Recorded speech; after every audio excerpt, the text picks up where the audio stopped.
Well, welcome to the next module is on this leadership masterclass series in leading the VUCA world. It's all about winning the war for talent 2.0. What does it mean? How do you identify, select and develop your pool of talent who's going to be able to lead the organization for success? How do you identify the high potentials who are the future leaders of your organization? This module will talk about framework, best practices and case study from organizations such as GE, General Electric, Johnson & Johnson, and many other organizations that have been very successful in developing a leadership pipeline. So how do you prepare your leaders for the future?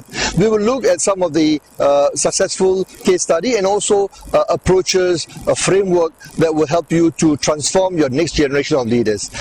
With that, I look forward to seeing you in the module. Thank you.